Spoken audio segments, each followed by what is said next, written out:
14주차 수업을 시작하도록 하겠습니다. 저희가 13주차에 커터널 공사 중간까지 했었죠. 다 마무리 못했는데 그 부분부터 시작해서 마무리 처리하도록 하겠습니다. 자, 이제 커터널 공사 우리가 이제 페이지 603페이지 보시면 커터널 검사 시험 및 검사 및 시험이라고 하는 항목이 있습니다. 커터널이라고 하는 부분은 여러분들이 잘 아시다시피 유리에 이제 구조물하고 이제 외부에 이제 유리로 이제 정리되는 부분인데, 이 부분이 상당히 좀 중요한 구조적 역할을 하고, 그 다음에 풍압이라든지 기밀성이라든지 층간 변이에 대한 추종성이 이제 출중해야 됩니다. 추종성이라고 하는 부분은 그런 부분에 대해서 충분히 다 견뎌낼 수 있는 부분을 말하는 거고요. 이런 부분에 대해서 이제 사전에 설계자하고 시공자하고 이제 필요에 의해서 이제 시험 항목을 명기해서 정리해야 됩니다. 그래서 보시면 이쪽에 이제 그 품질 시험 중에서 이제 풍동 시험이라고 하는 부분이 있습니다. 풍동 시험은 바람에 의해서 이제 윈드 터널 테스트라고 해서 바람에 의해서 건물이 이제 준공 이후에 문제가 있는지 없는지를 확인하는 부분이 되겠습니다. 그래서 커터널 공사가 이제 상당히 좀 시공하고 나면 고층에 해당하는 부분이기 때문에 빌딩풍이라든가 이런 것들이 충분히 이제 저감이 될 수 있는지를 사전에 이제 시험하는 부분으로 보시면 되겠어요.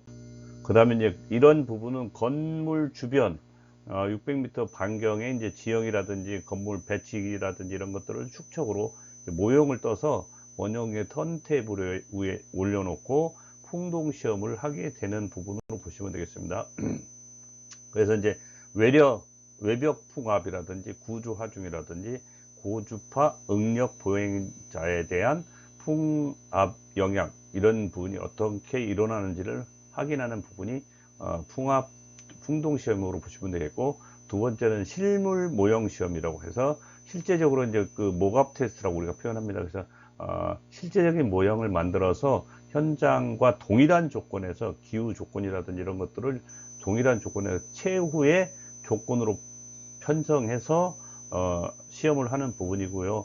이 시험에는 예비시험, 기밀시험, 수밀시험, 구조시험이 있습니다. 이런 부분은 이제 나중에 여러분들이 이제 기사시험을 보시면 실기시험 때 이 부분이 나올 수 있습니다. 예비시험, 기밀시험, 수밀시험, 구조시험은 꼭 알아두시길 바라겠습니다. 이런 부분은 이제 설계 시에 이제 가능한지를 확인하는 부분으로 보시면 되겠어요. 그 다음에 이제 예비시험 같은 경우에는 우리가 이제 설계 풍압력에서 50%를 일정 시간 30초 동안 가압을 해서 시험 장치에 설치된 부분에 대해서 1차적으로 점검하고, 이게 이제 이제 실질적으로 가능한지를 확인하는 부분이 되겠고요. 우리가 가장 중요한 부분은 커터널에서 이제 거푸집 내 외부의 공기 흐름에 따라서 냉난방 에너지 손실 평가라든지 이런 것들을 확인하게 되겠습니다. 그리고 정압 수미 시험은 말 그대로 이제 외부에서 압력이 가해졌을 때, 내부의 압력이 또는 외부의 압력이 가해졌을 때 실제적으로 살수를 해서 그 부분에 대해서 안으로 또는 이제 바깥에서 이제 그 물을 뿌렸을 때 안으로 누수 여부를 판단하는 부분이 정압 수미 시험이라고 하는 부분이고요. 동압 수미 시험과 동일한 부분에 이제 똑같은 부분에서 동압 수미 시험 그 외부 시험 같이 동일하게 보시면 되겠고요. 그 다음 구조 시험 같은 경우에는 설계 풍압력에 대해서 100%를 이제 단계별로 이제 증감시켜서 이제 시험해 보는 겁니다. 그래서 4단계로 해서 50%대, 100%대, 마이너스 50%대, 마이너스 100%대 상황을 설정해서 풍압력을 이제 구조 부분에다가 이제 우리가 이제 설정해서 이제 시험하는 부분이 되겠습니다. 이러한 부분들을 설계 기준에 충족하는지를 확인하게 되는 부분으로 보시면 되겠어요. 그 다음에 이제 이런 부분 설계 풍압력의 150%에 대해서 우리가 이제 잔류 변형률을 측정한다든지 이제 압력을 제거했을 때 어떤 변이가 이제 1000분의 1 이하인지를 확인하게 되는 부분이 구조 시험이라고 하는 부분이 되겠습니다. 우리가 이제 그 다음에 이제 17의 4의 5를 보시면 커터널 부재 제작이라고 하는 부분이 나와 있습니다. 페이지 604페이지 보시면 잘 나와 있는데, 여러분들이 이 부분에 대해서는 이제 자재 계획이라든지 생산 설비 계획이라든지 작업 순서 계획들, 공정 계획, 그 다음에 검사 계획 등을 미리 사전에 검토를 해야 되고요. 계획을 세워서 이제 제조 공장에 의해서 여러 가지 사항들을 이제 미리 사전에 검토해서 시공 계획을 세워서 시공에 끊김이 없이 잘 하도록 해야 되는 부분. 그 다음에 이제 금속 커튼홀 부재의 시공 부분이라고 하는 부분이 되겠습니다. 두 번째 바로 나오죠. 그래서 커튼홀은 상호 부착성을 충분히 고려해서 적절한 재료를 선택하고요. 동시에 이제 절연 처리 등을 대책을 마련해서 해야 된다는 부분이 되겠습니다. 그 다음에 이제 이 부분에 대해서 페이지 606페이지를 보시면 가공의 과정이 있습니다. 압출해서 이제 이제 성형해서 나오는 부분이 되겠고요. 그 다음에 나머지 부분에서 이제 부착하는 가공을 하고, 그 다음에 조립을 해서 이제 현장에서 이제 유리를 끼우는 부분들, 이제 나름대로 그쪽 공장에서 유리를 끼워서 실제적으로 이제 실물 시험을 합니다. 실물 모형 시험을 해서 이렇게 시험을 해서 이제 이상이 없을 때 출하하는 부분과 그림으로 나와 있죠. 압출, 가공, 조립, 그 다음에 유리 끼우기, 실물 모양 시험을 해서 요걸 일종의 이제 우리가 모갑 테스트라고 합니다. 그래서 출하라는 부분이 이제 페이지 605페이지에 그림 17-10이 잘 나와 있습니다. 그 다음에 이제 PC 커튼홀의 부재 제작이라고 하는 부분이 있습니다. 이제 우리 프리캐스트 콘크리트 부재와 제작 방법이 거의 비슷하지만 제품의 두께라든지 뭐 부재의 치수 허용 오차라든지 이런 것들을 잘 확인해야 되겠고, 거푸집 준비 또는 철근의 배급 및 콘크리트 품질 타설 양생 전반에 걸쳐서 엄격한 품질 관리가 요구되고 있다는 부분 잘 숙지하시고요. 커튼홀의 시공이라고 하는 부분은 이제 페이지 605페이지 보면 하단에 나와 있죠. 그래서 커튼홀 시공은 모든 부분에서 시공 계획서 수립이 상당히 중요한 부분으로 보시면 되겠습니다. 그 커튼홀의 재료별 구조 방식 또는 현장의 작업 가능 일수, 작업량, 반입 방법 및 양중 방법, 그다음 설치 기계 방법. 그러니까 이런 부분은 다 이제 중장비로 할 수밖에 없겠죠. 중량물이 나가기 때문에 거기에 투입되는 인원 계획을 하고요. 그 다음에 타 공사와 관련성 등을 사전에 파악해서 시공 계획을 수립해서 시공을 해야 되는 부분이 되겠습니다. 그리고 이제 우리 보시면 그 605페이지 하단에 보면 모든 부분은 공사 시방서에서 요구되는 공정 계획을 수립해야 돼요. 그래서 이제 단계적으로 보시면 공사 시방서에서 지정한 시공 도면, 기술 자료, 커튼홀과 기타 창호 관련 긴결제에 대한 구조 계산서 등을 사전에 확인해야 됩니다. 그리고 이제 보시면 페이지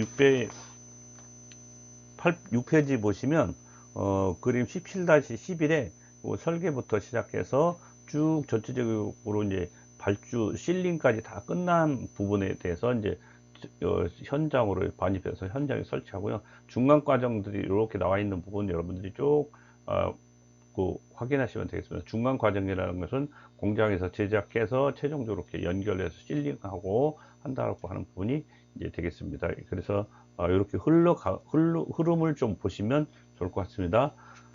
그 다음에 이제 운반 및 양중 방법, 보관을 해야 되겠죠. 운반했을 때 어떤 양중 장비를 쓸 건지, 어떻게 보관할 건지 이런 것들을 이제 살펴보도록 하겠습니다. 이제 공장에서 제작된 그 커튼홀 부재는 설치 공사의 진척 상황에 따라서 적시에 현장에 반입해서 공정 관리를 해야 되고요. 제품 보호를 해서 포장 운반을 하는데 대규모 공사 현장 같은 경우에는 대개 보면 전용 컨테이너, 왜냐하면 훼손되면 안 되니까 이제 컨테이너나 이런 부분에서 포장을 해서 간이화한 다음에 운반을 효율적으로 도모한다라고 보시면 되겠고요. 양중은 현장에서 반입된 부재는 잘 부린다. 그 다음에 현장 내에서 소운반이라든지 양중을 거쳐서 설치 위치까지 가까운 장소에 보관하는 게 가장 적합하겠죠.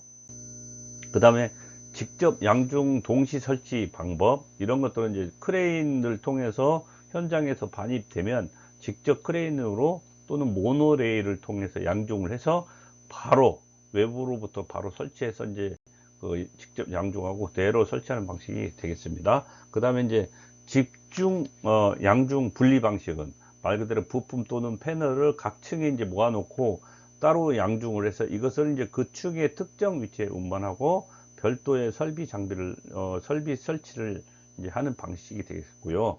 외부 양중 방식은 말 그대로 외부에서 크레인이라든지 리프트 등을 이제 건축물 외부에서 설치해서 양조하는 방식이 되겠습니다. 그래서 이런 부분은 기후 영향을 상당히 좀 많이 받는다고 보시면 되겠습니다. 그 다음에 내부 양종 방식은 말 그대로 내부에서 또는 가설 엘리베이터 등으로 운반해서 그 기후를 영향 받지 않는 범위 내에서 이제 양종을 계획을 세우고, 이렇게 해서 이제 그 대형 기계를 사용하기 어려운 부분에는 내부 양종 방식을 선택합니다. 그 다음에 보관은 어떤 공간에 있어서도 다른 작업에 방해가 되지 않도록 하고요. 손상 방지를 위해서 장소를 선택해서 부착 순서를 고려해서 정리 보관하는 부분이 되겠다. 모든 작업은 먹매김 또는 패스너를 설치를 해야 됩니다. 그래서 먹매김은 주로 이제 여러분들이 철근 콘크리트도 모든 기준은 먹매김이 가장 중요한 부분입니다. 기본 사항이 될 수 있습니다. 먹매김이 틀리게 되면 허용 오차 범위에서 문제가 발생할 수 있습니다. 그래서 이렇게 외장의 성능을 가져야 하기 때문에 정밀하게 시공을 해야 되고요. 건축 기준 먹매김과 커튼홀 기준 먹매김 또는 커튼홀 설치 먹매김이 따로따로 다 있습니다. 각 파트마다 기준 먹매김이 중요하다고 보시면 되겠습니다. 그래서 마감 사용용 기준 먹을 표시하기 위해서는 가장 적절한 층의 콘크리트 공사를 먼저 실시하고요. 그 다음에 이제 기준목을 놓습니다. 그 다음에 커튼홀 기준목 같은 경우에는 커튼홀에 이제 기준목을 놓고, 그 다음에 우리가 허용오차 범위 내에서 이제 주로 이제 줄눈이라든지 이제 피아노 선이라든지 이런 것들을 내려서 기준층이 오늘이 6층을 설정해서 하는 부분이 되겠습니다. 그 다음에 이제 커튼홀 설치 먹매김이라고 하는 부분은 여러분 페이지 608페이지 보면 커튼홀에 그 수직 피아노선이 있고요, 수평 피아노선이 있고요. 그 다음에 커튼홀 그 단위벽 면외 이제 기준목, 면이 이제 따로 기준이 있을 때 이제 이렇게 면외에다가 기준 놓고요. 그 다음에 우리는 커튼홀의 면외와 면내의 기준을 하고요. 그 하부에 이렇게 나온 부분은 5계층에 대해서 별도로 이제 먹매김을 해서 기준이 이상 없도록 해서 시공하는 부분으로 보시면 되겠어요. 그 다음에 패스너 설치는 여러분들 패스너 부분에 대해서는 석공사에서도 패스너로 해서 석재면을 기준 맞춰야 되기 때문에 여기 우리 커튼홀에서도 골조면에 만나는 부분과 신설치, 골조면에 선 설치하는 부분, 후 설치하는 부분이 이제 구분이 됩니다. 그래서 신설치 같은 경우에는 골조 안에 이제 철근 배근하고 또는 데크 플레이트 위에 이제 그 앵커를 설치한 다음에 이제 그 시공하는 부분이 되겠고요. 후 설치는 이제 콘크리트 공사가 완료된 다음에 앵커체를 콘크리트 면에 설치하는 부분이 되겠습니다. 이 패스너는 기준목은 피아노선을 근거로 해서 상당히 좀 중요한 부분에 해당하는 부분이니까 정확한 기준을 맞춰서 해야 된다고 보시면 되겠어요. 그 다음에 이제 그림 17-14를 보시면 페이지 609페이지 보시면 앵커 및 패스너 설치 기준이 있습니다. 이 부분은 이제 콘크리트면, 이 부분은 데크 플레이트면, 그 다음에 요거는 이제 콘크리트를 타설이 완료된 양생 후에 이제 패스너를 설치하는 부분이 되겠습니다. 그래서 이런 부분은 전체적으로 이제 중량이 큰 프리캐스트는 콘크리트 유닛에 이제 하고요. 대형 패널 또는 지상 혹은 지상에서 설치할 때 중간 외벽에 준비한 보관 장소로부터 양중에서 작업하는 경우가 많다라고 보시면 되겠어요. 그 다음에 지금 보시면 우리 페이지 610페이지 보면 상단에 커튼홀 부착 공사와 작업원 인원 편성 작업 내용들이 나와 있고요. 옆에는 지금 이제 커튼홀의 본체 제작하는 부분이 나와 있는 부분 꼭 알아두셨으면 좋겠습니다.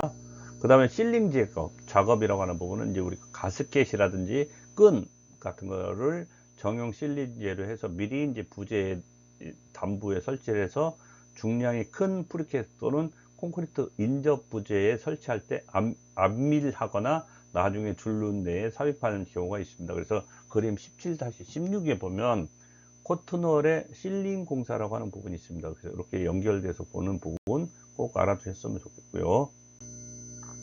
그 다음에 청소 및 검사가 이제 상당히 중요합니다. 이런 것들은 실링 공사가 완료되면 커튼홀 내 외부에 청소를 하고요.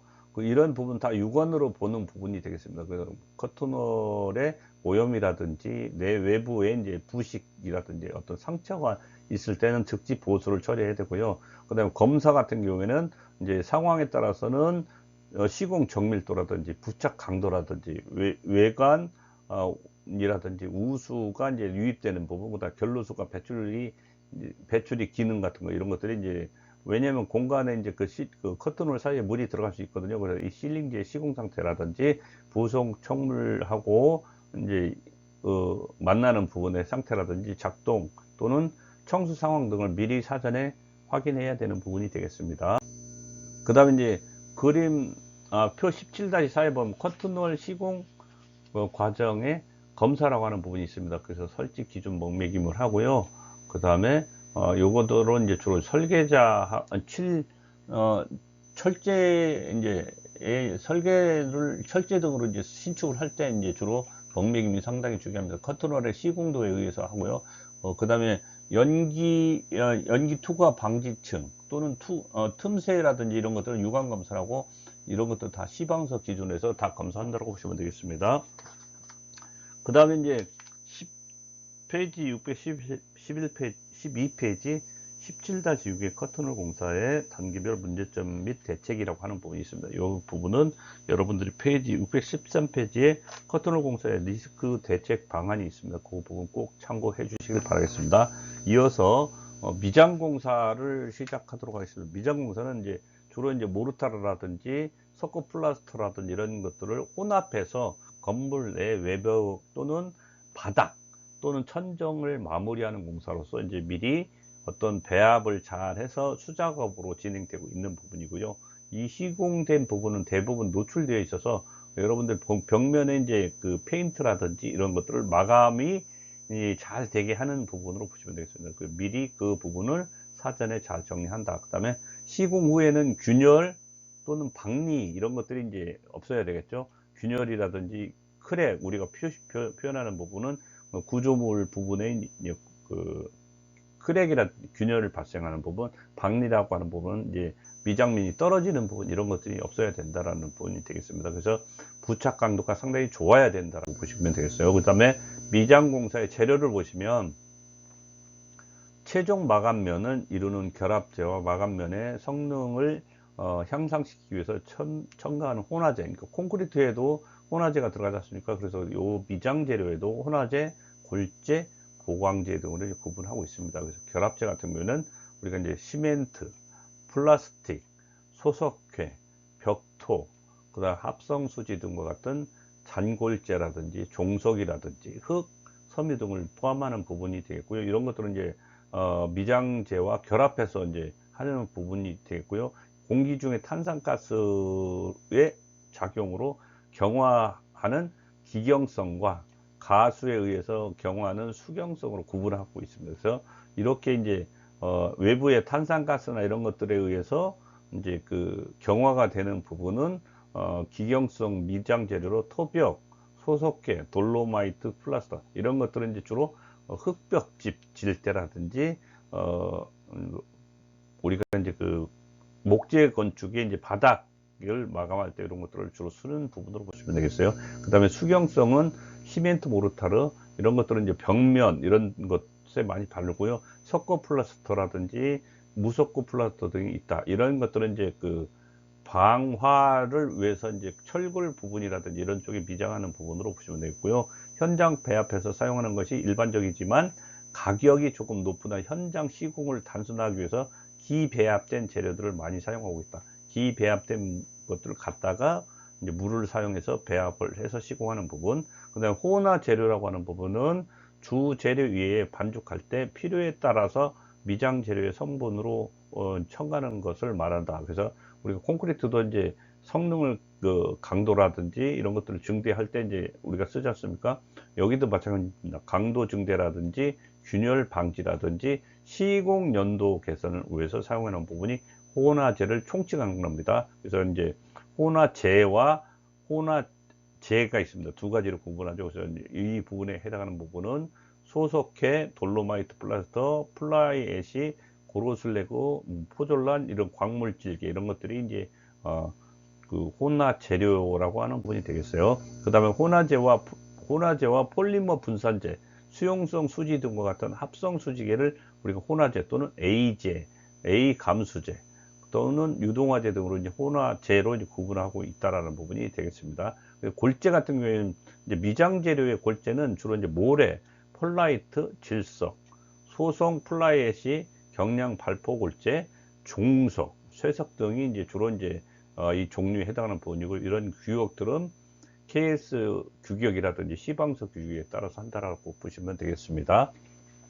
그 다음에 이제 보강 재료는 식물성 여물, 식물성 여물, 종이 여물, 섬유여물, 청마, 종려털 등 같은 것을 사용하고, 수연 또는 기타 무기질 및 유기질 섬유류 이런 것들을 사용하는 부분이 되겠습니다. 그 다음에 미장 재료 비교를 보시면 여러분들이 이제 그 강도, 경화 속도, 건조 수축, 점성 이런 거에 따라서 회반죽, 돌로마이트 플라스터, 그다음에 석고 플라스터 이런 것들이 해당하는 부분, 이제 이렇게 이제 회전 반죽하는 부분, 석고 플라스터 하는 부분, 경석고 플라스터 시공하는 부분으로 보시면 되겠어요. 그 다음에 미장공사의 주의사항으로 보면 시방서에 따라서 적용하는 범위가 이제 있고요. 그다음에 공사 개요, 조편성, 작업조 편성, 그 다음에 작업 공정, 바탕 조건 등을 잘 확인해야 되고요. 가설 설비 또는 보양 방법 및 안전 관리 등에 대해서 작업 계획서를 잘 작성해야 되고요. 시공 조건과 작업 상황을 점검해야 됩니다. 왜냐하면 추락 사고가 있을 수 있기 때문에 고소 작업이 하는 경우에는 항상 안전 발판을 이용해서 안전 추락 방지를 꼭 해야 됩니다. 그래서 기계를 잘 설치하고, 이제 이런 부분을 이제 체육선으로 작업하다 보면 발판 사이로 이제 간격이 만약에 넓다 그러면 잘못하면 이제 추락할 수 있는 위험이 상당히 높다라는 부분이 이제 고려사항 중 하나입니다. 그 다음에 미장공사 주의사항은 아까 앞에서 살펴봤듯이 똑같긴 한데 4번 항은 꼭 알아두시길 바라겠습니다. 초벌 후 재벌까지 기간을 충분히 잡는다. 그러니까 이 초벌을 하고 어느 정도 이제 건조가 되면 이렇게 이제 그 우리가 이제 갈고리로 긁어줍니다. 그러면 이 부분은 추후에 부착 강도라든지 이런 것들을 잘 되게 하기 위해서 이제 세육선을 긁어주는 것으로 보시면 되겠어요. 그 다음에 바탕 만들기도 말 그대로 콘크리트 면이 요철 또는 변형이 심한 곳에는 고르게 손질을 해주고요. 그 면 정리를 해주면 되겠습니다. 그리고 미장공사의 바탕 처리 시에는 바탕면의 평면이라든지 이런 재료로 미장 재료를 부착하기 쉽게 깨끗하게 정리해 줘야 되고요. 삽 붙임이라든지 뭐 바름 한꺼번에 두껍게 바르지 않고 얇게 여러 번 발라야 됩니다. 그래서 우리가 이제 대개 보면 15mm 정도는 이제 최종 정말까지 해서 만들어서 이제 우리가 원래는 초벌, 재벌, 정벌 뭐 이렇게 이제 세 단계로 나눠지는 경우가 있습니다. 근데 우리가 보면 이제 초벌을 하고 나서 이제 바로 이제 정벌을 하는 경우가 많습니다. 그래서 이제 두 번 발라서 두께를 15cm, 15mm 정도 만들어주는 부분이 되겠어요. 그 다음에 콘크리트 바탕은 콘크리트 면이 이제 면 정리를 하려면 아무래도 콘크리트 면은 이제 깔끔하지 않습니까? 근데 이제 그 이음 부위가 이렇게 이제 보시면 이음 부위가 이제 그 신축 줄눈이 이제 콘크리트 시공 줄눈이 생기기 때문에 그 부분에 대해서는 면 정리하고 나머지 페이스트로 깔끔하게 정리하면 표면에 나중에 이제 페인트라든지 이런 마감했을 때 면이 깔끔하게 나올 수 있는 부분이 되겠습니다. 그래서 페이지 우리 책에 보시면 619페이지 보시면 그렇게 잘 나와 있어요. 그 다음 벽돌 및 블록의 이제 바탕 같은 경우는 흡수율이 크기 때문에 벽돌이라든지 이런 것들이 밀려나거나 떨어져 나가면 바탕 처리 해줘야 되겠죠. 왜냐면 작업하다 보면 그런 면들이 생길 수 있습니다. 그래서 바탕 처리, 콘크리트 바탕 처리와 같은 방법으로 똑같이 해주면 되겠고요. 그 다음에 고압 공기 양생 및 경량 기법 콘크리트 같은 경우는 ALC 팬넬 접합부에 물매, 턱솔 또는 그 주익 모르타르의 흘러내림 이런 것들을 잘 확인해야 되고요. 철물 부위에는 ALC 팬넬을 주로 한다라고 하는 부분. 왜 그러냐? 내와 피부재로 사용할 경우가 그렇습니다. 그 다음에 이제 중간중간에 이제 기타 붙임 철물을 내와 접착제 또는 활용해 턱솔 또는 줄눈 사이에 없앤다라는 부분. 그 다음에 외벽 접합부의 줄눈, 세시, 둘레 등은 지정된 실링제를 충분히 간극을 없애도록 해줘야 되는 부분이 미장 작업에 해당하는 부분이 되겠습니다. 그 다음에 메탈라스 바탕. 메탈라스는 여러분들 바른벽을 형성할 때 사용하는 바탕재로서 구체, 쫄대라든지 널이라든지 이런 것들을 시켜줘 가지고 이제 지질제와 부착성을 충분히 강화시켜 주고 균열을 방지하는 자재가 메탈라스고요. 메탈라스는 시멘트 모르타르 뿐만 아니라 회반죽, 서코플라스트 등이 바른벽에 형성될 때 잘 발라질 수 있도록 하는 부분이 되겠습니다. 그리고 주로 이제 처마 밑이라든지 차양 이런 것들에 대해서 이제 우리가 충분히 널빤지로 된 바른벽 부분에 모르타르가 탈락 방지할 수 있도록 해주는 부분이 되겠습니다.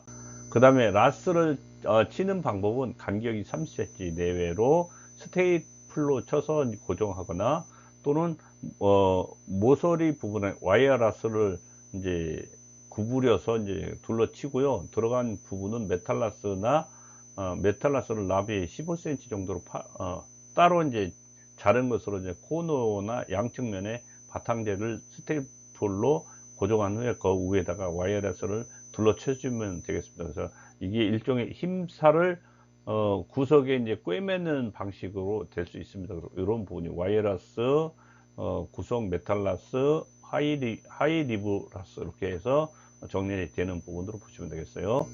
이런 것들은 다 이제 부착 강도를 높여주기 위해서 합니다. 그래서 그림 18-2를 보시면 메탈라스 바탕면에 이제 페이지 620페이지입니다. 그래서 바탕면에 대해서 상세도가 이제 나와 있죠. 디테일하게.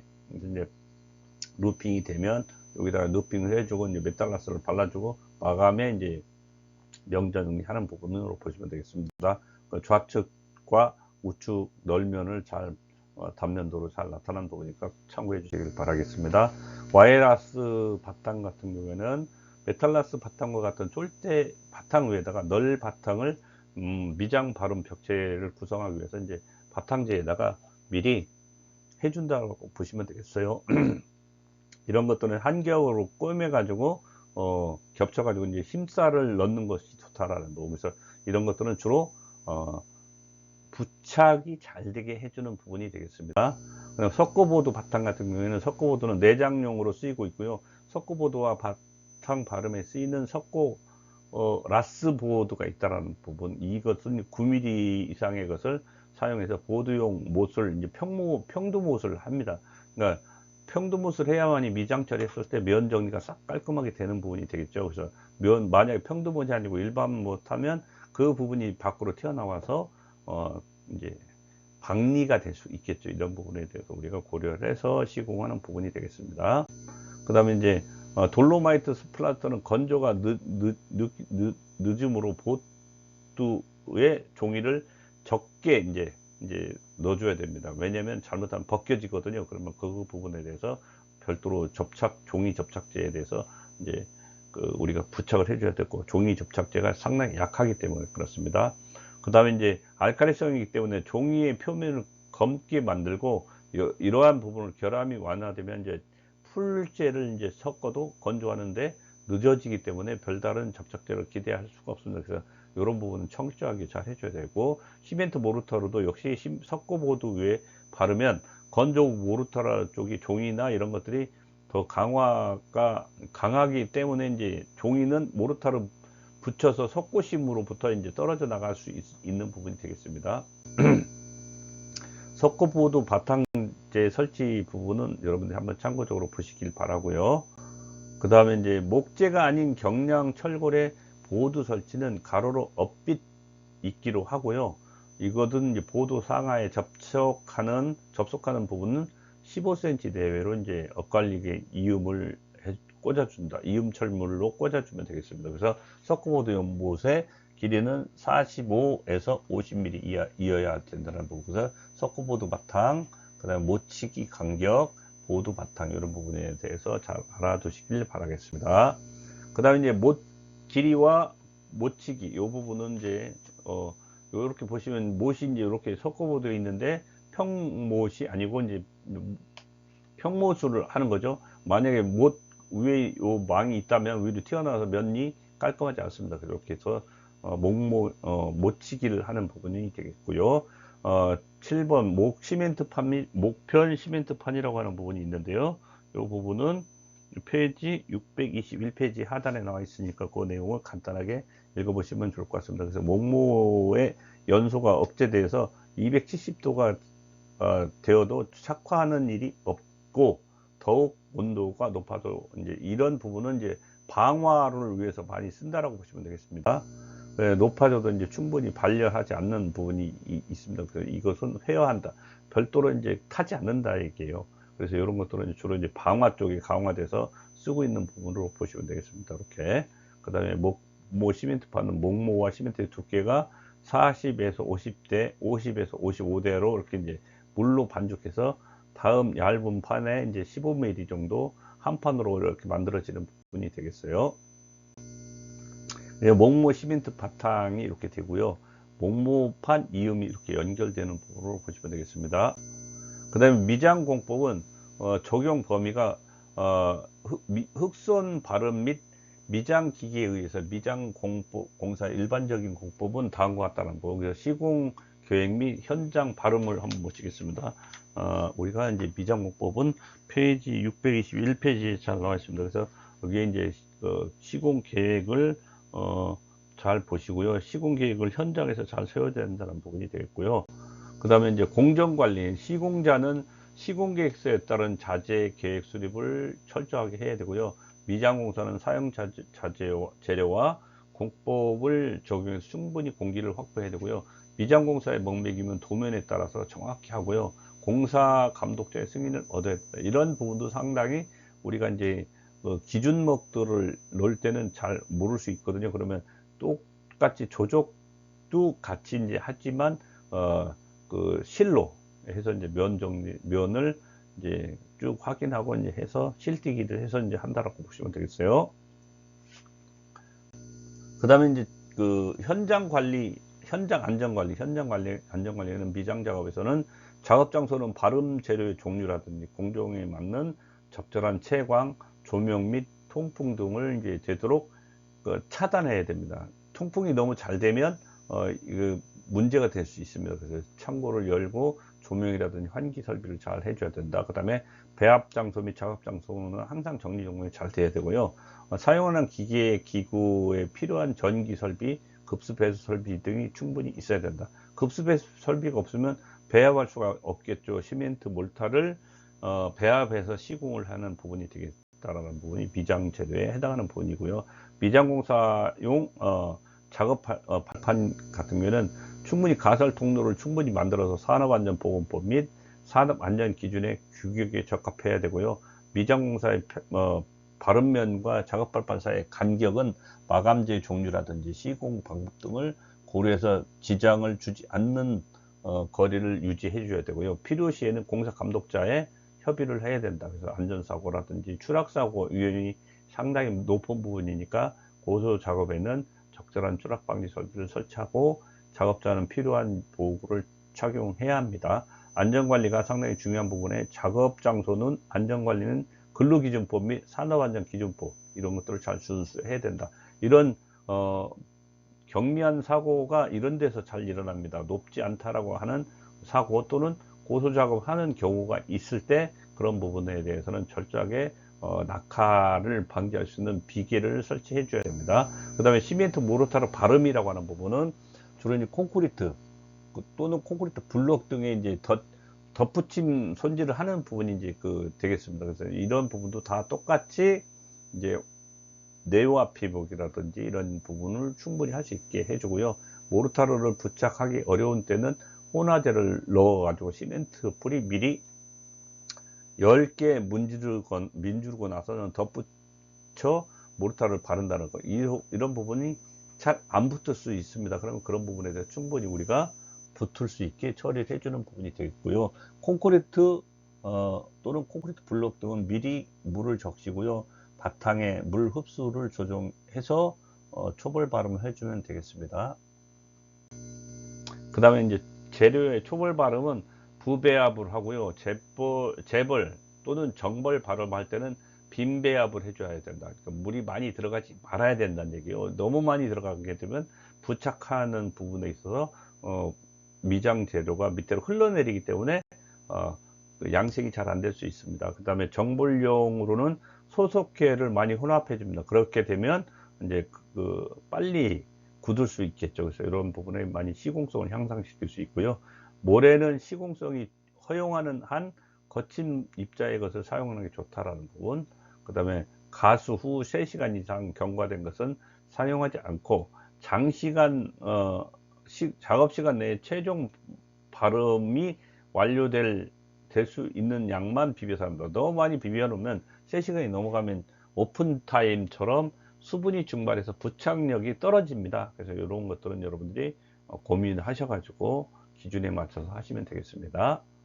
그 다음에 이제 미장재료 바탕 처리는 이제 아까 앞에서 내용과 동일한데 이제 이 부분에 대해서 용적비를 꼭 알아주셨으면 좋겠습니다. 콘크리트하고 콘크리트 블록 또는 벽돌면, 그 다음에 각종 라스 매김한 부분에 대해서 누름 부분, 바르기 부분, 초벌 바를 때 시멘트와 물의 배합, 라스 먹임 배울 때 그 모래와 배합, 그 다음에 고름질 바를 때 시멘트와 모래, 그 다음에 재벌 바를 때 시멘트와 모래, 정벌 바를 때 시멘트, 모래, 소속회가 얼만큼 들어가는지.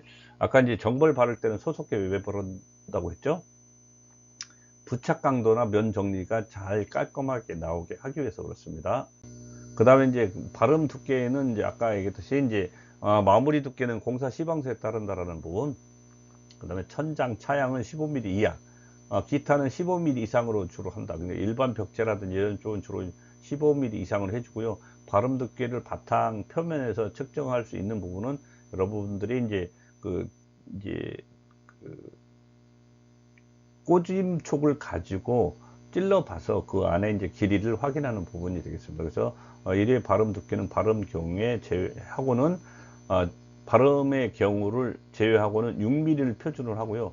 다만 메탈라스 또는 와이어라스 라스 매김이 있을 경우에는 그거는 제외한다라고 보시면 되겠습니다. 아무래도 이제 중간에 들어가는 부분이 있기 때문에 좀 더 두꺼워지겠죠. 그래서 이 부분에 대해서 이제 각각의 바름 벽돌 두께의 표준이 되겠습니다. 콘크리트 블럭, 벽돌면, 각종 라스 방면, 그러니까 이렇게 돼서 초벌은 이렇게 바른다, 라스 먹임이 있을 때 이렇게 바른다, 고름질에서는 특별하게 이제 기준이 없다, 재벌 이렇게 해서 최종적으로는 바닥 같은 경우는 24mm가 되고요. 그 다음에 내벽 같은 게 18, 또는 일반적으로 천정이라든지 뭐 차양은 15mm, 그 다음에 나머지 뭐 바깥벽이라든지 이런 것들은 상당히 좀 두껍게 하고요. 기본이 이제 우리가 이제 15를 기준을 많이 하고 있습니다. 여러분들 그 정도는 충분히 발라줘야만이 마감 처리하는데 이상 없다고 보시면 되겠어요. 그 다음에 미장 공법 같은 경우에는 초벌 바름은 2일 이상 충분히 건조시켜서 균열을 충분히 발생시켜야 된다. 왜냐하면 이게 이제 초벌 발랐을 때 양생되면서 균열이 발생이 많이 돼야만이 나중에 정벌이라든지 재벌할 때 그 부분으로 충분히 흡수되고 부착돼서 그게 강화되는 부분으로 보시면 되겠습니다. 초벌 바름을 모르타르는 쇠갈키로 이제 충분히 거칠게 한다는 부분. 그렇게 되면 이제 정벌 바를 때 그 안으로 들어감으로 인해서 부착력이 상당히 좋아지는 부분. 비빈량은 이제 말 그대로 시간 내에 사용할 수 있도록 해야 되고요. 수축에 의한 모르타르 바름 중에 응력을 작게 하기 위해서는 바름 두께를 얇게 하는 게 가장 좋습니다. 그래서 잘 건조시킨 뒤에 다른 이어서 겹바름을 해주는 게 좋습니다. 이렇게 보시면 이제 초벌 바름에 이렇게 이제 양생된 부분, 양생되기 전에 이제 쇠갈기로 긁어준 부분으로 보시면 되겠습니다. 실제적으로 건조한 상태의 초벌 구간, 이제 초벌 바르고 나서 갈고리로 긁어주는 모습이 되겠습니다.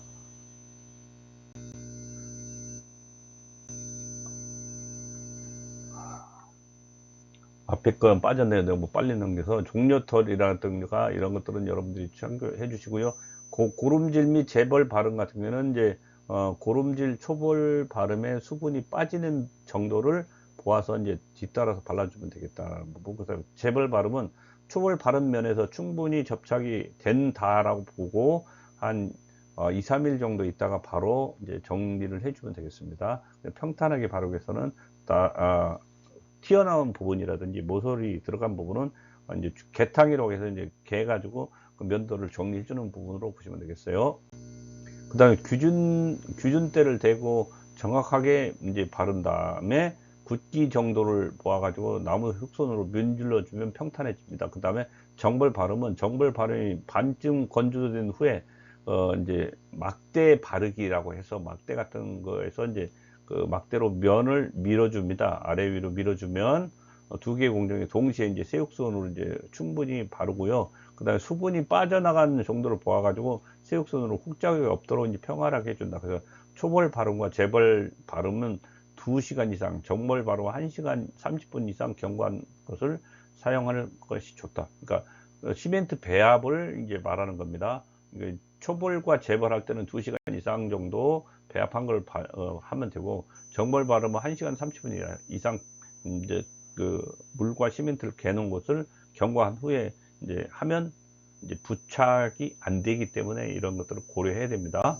그 다음에 석고 플라스터 시공시 주의사항은 통풍이라고 하는 부분은 바름 작업 중에는 될 수 있는 대로 통풍을 방치해 줍니다. 왜냐면 그 공기가 들어가면서 부착이 잘 안 될 수 있거든요. 그래서 작업 후에는 석고나 굳어질 때까지는 심한 통풍을 피하는 게 좋다. 왜냐하면 통풍이 심하면 건조 수축균열이 발생할 수 있기 때문에 그렇습니다. 한중 공사는 실내 온도가 2도씨 이하일 때는 공사를 중단하고요. 난방을 해서 5도씨 이상으로 올려서 이제 시공하면 되겠습니다. 그 다음에 이제 정벌 바름 후에는 한중기에는 난방을 해줘야 되고요. 그 다음에 돌로마이트 플라스터 바름은 돌로마이트 플라스터에 골재, 여물 등을 이제 주 원료로 해서 벽면이라든지 천정면 등의 마감으로 이제 발라주는 부분이 되겠고요. 돌로마스터 플라스터의 시공시 주의사항은 여러분들이 잘 읽어보시길 바라겠습니다. 똑같이 여기에도 통풍을 너무 심하게 하면 안 된다는 부분, 그다음 고름질 후에는 특히 정벌 바름 후에는 적당한 환기와 비틀면이 서서히 건조되도록 해야 된다. 바름면입니다. 비틀면이요. 바름면. 그 다음 한중공사는 실내 5도 이하일 때는 공사를 중단하거나 난방이 5도씨 이상 유지를 해야 되고요. 그 다음에 정벌 바르면은 난방할 때까지는 바름면이 오염되지 않도록 주의를 해줘야 되고, 실내에는 밀폐하지 않고 가열과 동시에 환기해서 바름면이 서서히 건조되도록 해야 된다. 인조석 바름 및 테라족 바름이라고 하는 부분은, 인조석 바름은 콘크리트 블록이라든지 콘크리트에 이제 바탕으로 초벌 바른 모르타르를 수평 처리를 하는 부분, 그러니까 굳은 후에는 2주 이상 오래 방치해 주면 좋다라는 부분, 바탕면은 미장하기 전에 잘 청소를 해줘야 되겠죠.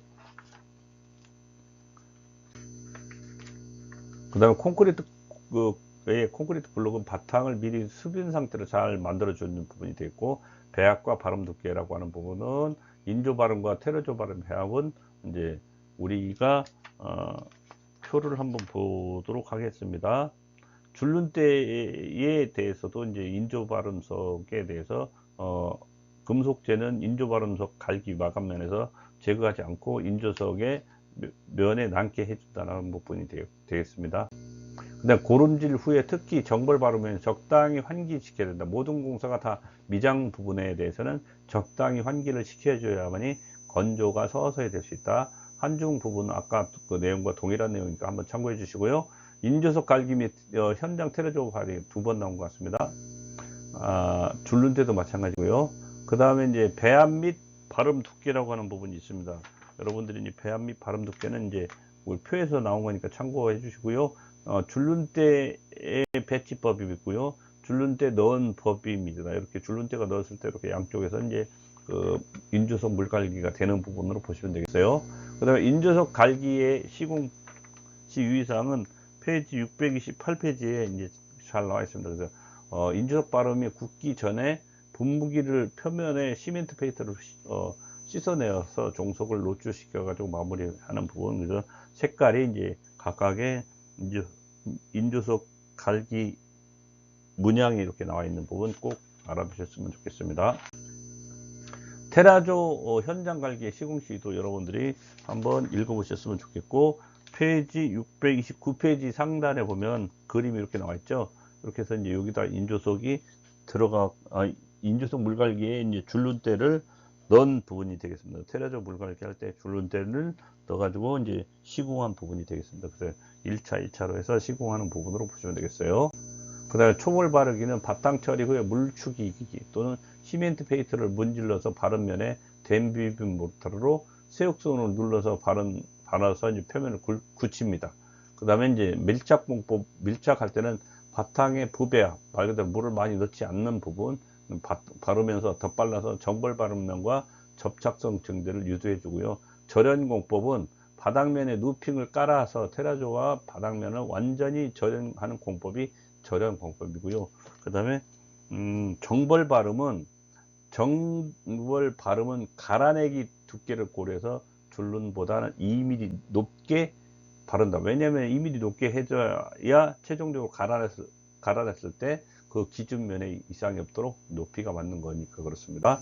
그 다음에 이제 시공 중인 인부의 보행 등에 의해서 종석이 가라앉을 수 있습니다. 사람이 밟으니까. 그러니까 이런 것도 상당히 좀 주의를 해야 되는 부분. 그 다음 양생은 테라조를 바른 후에는 시공 시기 또는 배합에 따라서 손 갈길 때는 2일 이상, 기계 갈길 때는 5에서 6일 동안 양생을 한 다음에 완전히 굳혀진 다음에 가서 갈기를 해줘야 되겠다라는 부분. 초벌 갈기가 너무 빠르면 종석이 분리되고요. 너무 느리면 갈기 어렵습니다. 그래서 이런 부분 여러분들이 고려해서 숙지해 주시길 바라고요. 갈기 같은 경우에 종석이 배열이 이제 균등하게 될 때까지 1.5mm 정도를 갈아줍니다. 그리고 잔구멍이라든지 도라라든지 구멍 이런 것들이 이제 댐비빔에 시멘트 페인트를 바르고요. 4일에서 5일 정도 방치를 해줍니다. 그 다음 회반죽 바람 같은 경우는 이것도 똑같이 콘크리트 또는 벽돌, 콘크리트 벽돌 등에 이제 바르는 부분이고요. 이런 것들은 이제 주로 충분히 청소하고 심하게 건조하거나 흡수성이 심한 경우에는 경량 킥복 콘크리트 면은 물주기를 해줘야 됩니다. 그다음 바탕면에 매끈하게 회반죽 부착이 곤란할 때는 주걱을 긁어서 정으로 쪼아 가지고 거친 면을 만들어 주는 부분이 부착이 잘 되게 해주는 부분이 되겠고요. 시멘트 모르타를 두께는 6mm로 이제 바탕면 전면에 이제 부착 문질러서 발라주고요. 세욕선으로 눌러서 이제 솔자국을 낸 다음에 2주 이상 방치한 다음에 바르면 되겠습니다. 그 다음에 재료 배합 같은 경우는 재료는 소속계 순백색이고요. 분말도가 좋아서 조개회 또는 초벌 발음 이상이 재벌 발음에 사용한다라고 보시면 되겠습니다. 안료는 직사광선이 100도씨 이하의 온도에 의해서 변색되지 않도록 하고요. 또한 이 금속을 부속시키지 않는 것으로 사용해야 된다. 여러분들 이제 그 안료라고 하는 부분은 이 부분에 이제 먼지라든지 여러 가지 이상한 것들이 많이 들어갔으면 이제 부식이 이제 될 수 있는 부분, 그 내화성이라든지 내구성이 유지가 되어야 되는 부분이 되겠습니다. 그리고 물은 웬만하면 깨끗한 물, 음용수를 얘기하는 부분으로 보시면 되고, 콘크리트도 음용수를 많이 쓰도록 배합에 쓰도록 되어 있지 않습니까? 똑같습니다. 미장도 동일한 부분으로 보시면 되겠어요. 그 다음에 이제 듬뿍, 은행초 등의 이제 해초포를 이제 봄 또는 가을에 채취해서 1년 정도 건조시킨 다음에 이런 것들은 이제 뿌리 및 줄기 등을 혼합해서 삶은 점성이 이제 액상으로 불용성, 그러니까 사람한테 그 해가 없는 것들을 주로 중량이 25 이하로 해서 이제 하는 부분이 되겠고요. 정볼용 여물은 가늘고 부드러운 순백색으로 하는 것이 좋다. 그러니까 회반죽을 바를 때 표면에 잘 나타나지 않는 것을 풀어쓰기가 용이한 부분, 그러니까 풀어야만 잘 이제 재벌을 할 때 좋은 거죠. 그래서 그런 부분이 여물을 질기고 불순물이 섞이지 않는 것을 사용하는 것이 가장 좋다라고 보시면 되겠습니다. 그다음에 수염은 잘 건조하거나 질긴 청마, 종려털 같은 거 또는 마닐라 쌈으로 해서 벽에 쓰이는 것은 길이가 70cm 내외, 천정용은 50cm 내외로 이제 길이가 18mm 아연 도구 못을 연결해서 사용하고요. 개탕이라고 하는 부분은 이제 그 안으로 움푹 파인 부분 우리가 개탕이라는 표현을 합니다. 주위는 길이가 35cm 내외로 해준다. 배합 및 발음 두께는 아까 배합 부분에 대해서 나와 있는 부분을 꼭 참고해 주시길 바라겠습니다. 그 다음 이제 미장면은 여러분들이 이제 주로 보시면 바닥 미장한 부분인데, 여러분들이 공공 공간이라든지 주차장이라든지 이런 데 갔을 때 이제 면이 깔끔하게 하고 여기다가 이제 도색을 최종적으로 마무리해서 코팅 처리가 된 것처럼 미끄럽게 이제 잘 되어 있지 않습니까? 요런 부분이 이제 미장을 한 다음에 이렇게 이제 마무리 면이 되는 부분으로 보시면 되겠어요. 그 다음에 단열 모르타르 발음이라고 하는 부분이 있는데요. 단열 모르타르 발음은 우리가 이제 그 페이지 631페이지 상단에 있습니다. 단열 모르타르 발음은 631페이지 상단을 잘 보시면 건축물의 바닥, 벽, 천정 및 지붕 등의 이제 등의 열 손실을 방지하기 위해서 이제 단열 모르타르를 발라주는 걸로 보시면 되겠고, 단열 모르타르는 낮은 열 전도율 또는 부착 강도 및 내화성, 난연성 이런 것들이 이제 주로 사용되는 것으로 보시면 되겠고요. 마감, 외부 마감용의 경우에는 내수성, 물에도 잘 건지고 내후성, 그러니까 변질도 안 되는 부분이 있어야 된다는 부분이 되겠고요. 발음이 완료된 후에는 급격한 건조로 인해서 진동, 충격, 통결이 이제 있어서는 안 된다는 부분이 되겠습니다. 그 다음에 이제 이렇게 보시면 건물에 사용하는 단열재 두께의 기준표가 있으니까 여러분들 참고해 주시면 좋겠고요. 그 다음에 셀프 레벨링 발음이라고 하는 부분, 우리가 이제 바닥에 이제 바탕 모르타르를 대용으로 해서 사용하는 공법으로서 이제 고유동성이라고 하는 부분은 잘 움직인다는 얘기입니다. 이런 것들을 이제 흘려 보내서 표면이 평탄하게 만드는 부분이 셀프 레벨링 제도라고 하는 부분이 되겠습니다. 그래서 석고나 시멘트, 모래, 유동화 제도를 혼합해서 만든다. 석고 셀프 레벨링제는 물이 직접 닿지 않는 실내에서만 사용하게 되겠습니다. 그 다음에 발음 공정은 바탕 만들기, 실러 발음 이외에 셀프 레벨링제 발음 또는 이어치기 부분으로 이제 처리하는 순서가 되겠습니다. 그 다음에 이제 우리 페이지 631페이지 하단에 보면 미장 종류의 바탕에 적용 예가 있습니다. 이런 부분을 한번 참고해 주시고요.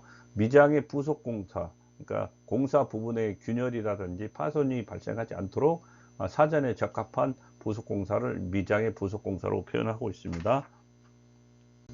그 다음에 이제 대표적인 부속 공사로서는 줄눈 시공과 비드 철문이 시공하는 부분이 되겠습니다. 줄눈은 말 그대로 이제 우리가 콘크리트에서 시공 줄눈을 설치했죠. 그리고 그쪽으로도 줄눈을 설치하게 되면 면들이 이제 깔끔하게 나올 수 있게 하는 부분, 그래서 미장면의 균열을 방지하는 데 목적을 두고 있다는 부분, 콘크리트 벽돌 및 시멘트 벽돌이 만나는 부위, 모르타르의 미장면과 창호가 만나는 부위 등에 이렇게 이제 그 시공 줄눈을 주는 부분이 되겠고요. 그 다음에 이제 우리가 보시면 페이지 632페이지 이제 보시면 줄눈에 시공한 부분이 나와 있습니다. 그래서 첫 번째는 뭐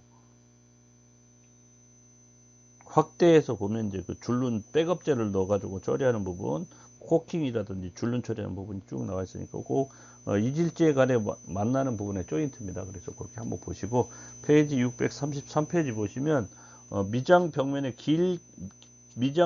긴 경우에는 별도로 이렇게 이제 그 줄눈을 설치해 줍니다. 그래서 상황에 따라서는 이제 수평 같은 경우에는 4.5에서 6m, 수직 같은 경우에도 똑같이 4.5에서 6m를 이제 해줍니다. 그래서 이제 RC 기둥 같은 경우에는 이렇게 해주는 부분, 그 다음에 컨트롤 조인트를 별도로 주는 부분은 이제 그 이렇게 100mm 부분으로 해서 처리해 주고요. 하단에 보시면 줄눈에 이제 코킹을 이제 커팅을 해주는 부분, 그러니까 주차장 바닥면에는 컨트롤 조인트를 이렇게 해주는 부분으로 보시면 되겠어요. 이제 비드 철물의 시공법을 보시면 마감에 이제 시멘트 각진 부분이라든지 모서리라든지 구석진공 이런 데는 이제 홈 등이 파손될 수 있기 때문에 품질 향상을 위해서 이제 이렇게 비드를 철물을 설치해 주고요. 제품에 황동이라든지 알루미늄, 아염도금, 스테인리스, 스틸 등이 많이 사용되고 있습니다. 그리고 그 부분은 면적링을 해주기 위해서 이제 시공 기준에 적합하게 시공해야 되는 부분으로 숙지하시고 계시고요. 시공 전에 수직 수평 기준선을 정확히 잡고요. 공사 도중에 충격에 의해서 위치 변경이라든지 변형이 발생하지 않도록 주의해야 된다는 부분.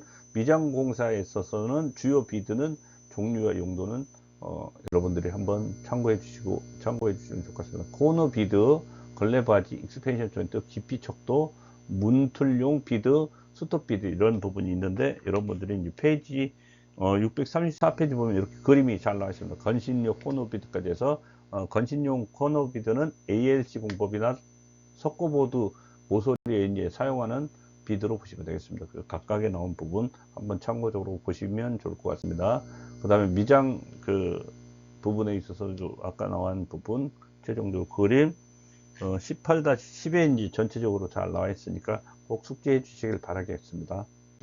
이상으로 13주차 수업에 마무리 못했던 부분을 커튼홀에서 미장까지 해서 정리하고요.